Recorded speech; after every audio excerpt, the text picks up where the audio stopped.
कई बार हस्बैंड और हस्बैंड के परिवार वाले मेरे पास आते हैं, वो कहते हैं कि घर की बहू परेशान बहुत कर रही है, लेकिन हम उसके खिलाफ लीगल एक्शन लेना नहीं चाहते। अगर हमने लीगल एक्शन लेने की कोशिश की तो वो हमारे ऊपर दहेज का केस कर देगी, डोमेस्टिक वायलेंस का केस कर देगी, मेंटेनेंस क्लेम करेगी, घर से निकाल देगी, छेड़खानी के केस कर देगी और पता नहीं कितने सारी एलिगेशन लगा सकती है। और इसी वजह से जो हस्बैंड और उसके परिवार वाले होते हैं वो खुद को बहुत बेचारा महसूस करते हैं। उनको लगता है कि उनका कोई लीगल राइट है ही नहीं,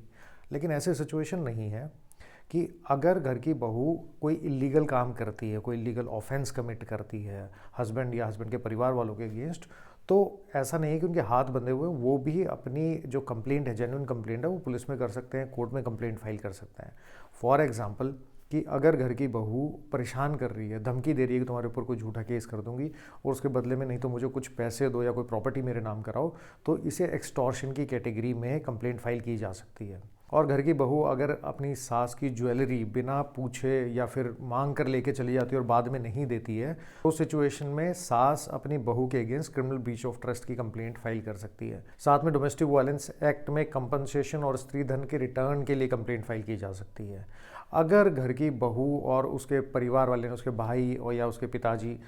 हस्बैंड और उसके परिवार वालों के घर पे आते हैं, कोई मारपीट करते हैं, कुछ सामान उठा के लेके चले जाते हैं, तो इसमें रॉबरी की कंप्लेंट भी फाइल हो सकती है। अगर सिंपल धमकी है तो उसमें क्रिमिनल इंटिमिडेशन का केस बनता है। और कई बार ऐसी सिचुएशन भी आती है कि घर की बहू अपनी सिस्टर इन लॉ यानी नंद के अगेंस्ट कोई झूठे र्यूमर फैलाना शुरू कर देती है, तो उस केस में मानहानि यानी डेफेमेशन का केस भी फाइल हो सकता है। लेकिन इन सारी सिचुएशंस में दो ऐसी चीज़ें हैं जिसका ध्यान रखना बहुत ज़रूरी है। पहला तो ये है कि ये फैमिली मैटर है, तो instead of filing the case in the first instance कोशिश कीजिए कि जो आपके पास एविडेंसेस हैं वो कंप्लीट हो, और साथ में इसको घर के अंदर बैठ के सॉर्ट आउट करने की कोशिश कीजिए। और घर में बैठ के सॉर्ट आउट नहीं होती है, कोई मीडिएटर नहीं है और घर की बहू ऐसी है कि उसने कोर्ट में या कहीं और जो कंप्लेंट्स हैं वो फाइल करनी शुरू कर दी हैं, बिल्कुल इमीडिएट एप्रीहेंशन है कि वो कर देगी,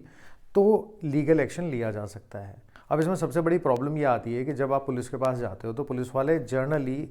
हस्बैंड की कंप्लेंट के ऊपर कोई एक्शन नहीं लेते, सास की कंप्लेंट है उसके ऊपर कोई एक्शन नहीं लेते, तो परिवार जो हस्बैंड के परिवार वाले हैं उनकी कंप्लेंट्स पे एक्शन ज़्यादा नहीं होता है। और ये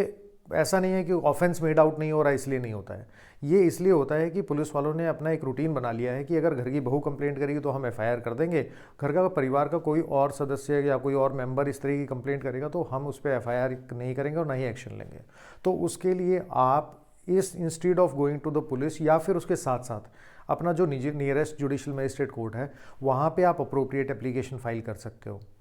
यानी अगर एफआईआर नहीं हो रही है तो 156(3) सीआरपीसी की एप्लीकेशन फाइल हो सकती है, जो कि भारतीय न्याय संहिता आने के बाद प्रोविजन चेंज हो जाएगा, लेकिन जब तक नहीं होता है तब तक 156(3) सीआरपीसी विल बी एप्लीकेबल। और साथ में डोमेस्टिक वायलेंस एक्ट में जो राइट्स बहू को मिलते हैं वो सेम राइट्स सास को भी अवेलेबल होते हैं। तो अब जो मदर इन लॉ है वो भी महिला कोर्ट में जाके under section 12 domestic violence act एक कंप्लेंट फाइल कर सकती है और अप्रोप्रिएट ऑर्डर्स महिला कोर्ट से लिए जा सकते हैं। तो ऐसा नहीं है कि पति और पति के परिवार वालों के पास कोई भी लीगल रेमेडी अवेलेबल नहीं है। ये लिस्ट एग्जॉस्टिव नहीं है, ऐसे बहुत सारे और भी इंस्टेंसेस हैं और बहुत सारे राइट्स हैं जिसको इन्वोक किया जा सकता है, जिनको इन्फोर्स किया जा सकता है।